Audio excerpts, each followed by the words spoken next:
had the bright idea at 17 years old to enlist into the United States Army. Yeah, this is kind of where my infertility journey started. I don't think my mom really saw it coming. I came to her one day and told her I wanted to join the Army, and she about passed out.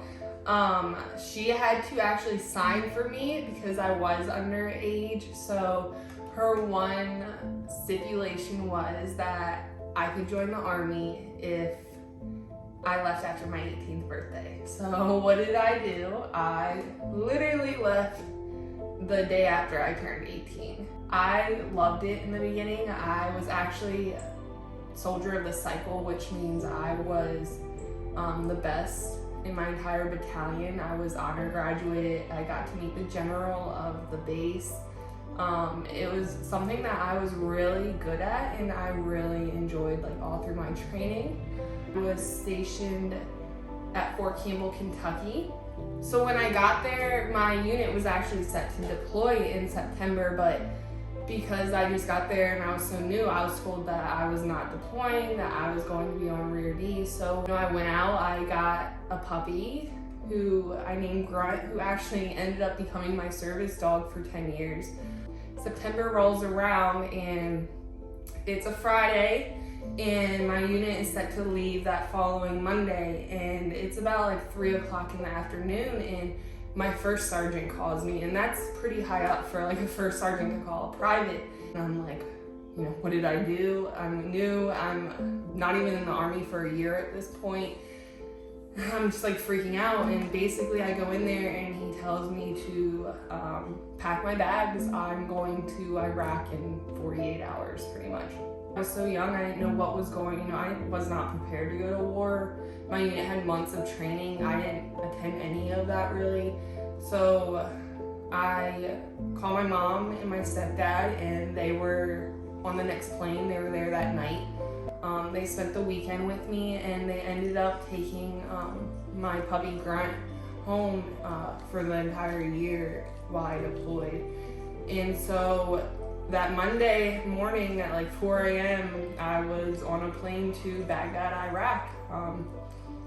We spent 2 weeks in Kuwait, and I remember just being kind of like dazed and confused. Like it felt like a dream, like I'm not really here, you know, like this isn't real. And then I remember getting to Iraq and it just being so surreal, you know, like that you're stuck there. Like there is no going home for the holidays. There is no like guarantee that you're even gonna go home at all. It really took some time to settle in. My deployment was extremely hard. I was with the Combat Support Hospital, and I was also attached to the mortuary affairs. So I saw a lot of trauma. I saw a lot of things that an 18-year-old just is not prepared to see in a war zone.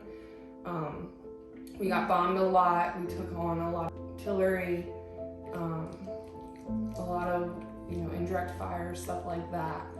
So the entire deployment I don't really talk about in detail, but it was just extremely hard on me at 18.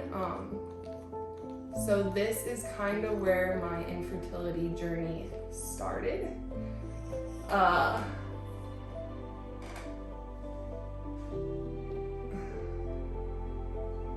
It really makes me mad because at 18 I didn't know what I signed up for. I didn't know anything about the burn pits or the hazards and the toxins that I was exposed to.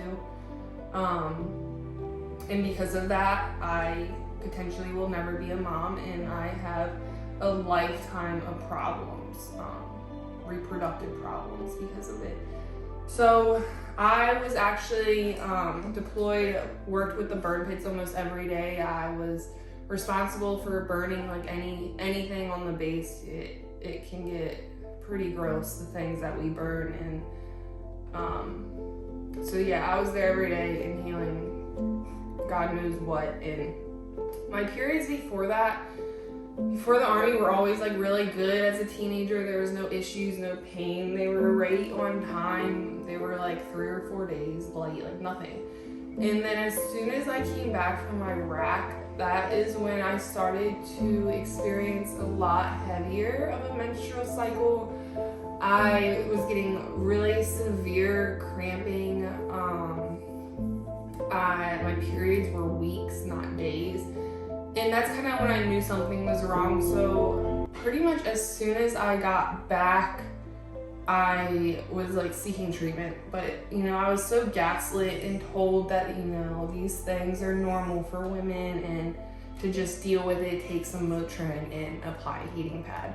So for the first 10 months of coming back from Iraq, infertility, nothing was really on my mind. Like, I didn't even know what endometriosis was. So we got back in September of 2011, and by June, I would be a military sexual assault victim. I don't like to talk about it, but what I experienced that night did a lot of damage to my reproductive organs. There was a lot of trauma and bleeding and scarring from what I experienced. So I had that added on top of everything, and then at that point, my PTSD, and I had so many other issues going on that the Army actually transitioned me to the Warrior Transition Unit and medically retired me out. It's really unfortunate because I wanted to spend 20 years in the Army. I wanted to be the first female sergeant major of the Army. I loved it, and then as soon as my deployment hit, you know, I really just started to experience what the Army is really like for females, and it's not a pretty sight. My infertility journey started at the age of 18 because of the burn pits in Iraq, because of the toxins, and because of the environmental factors that I was exposed to. There's been so many women that I deployed with that have suffered from multiple miscarriages, endometriosis, ectopic pregnancies. It really is just a misunderstood and not talked about problem for female veterans. So I hope to bring awareness to this, and I hope maybe in the future Congress can do something about this, because it's extremely hard to get IVF and infertility coverage for a veteran. There's a lot of stipulations you have to pass and a lot of loopholes, and they don't make it easy. Like, I had to pay out of pocket for my IVF cycles because I wasn't married. They said I qualified, but they just said because I wasn't married that I don't get the free infertility treatment. So it really is something that needs to change.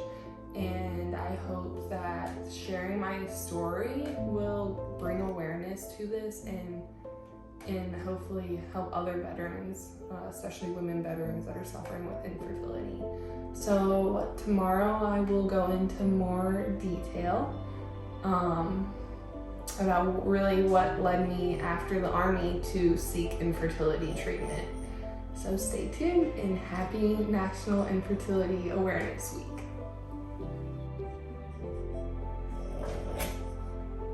I'm done. Yeah, I literally just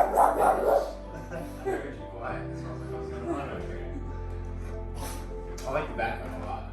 It's easy. It's That's where you good. should do your videos. Yeah, 100%. it works. Looks beachy. Ooh, easy, we're making videos.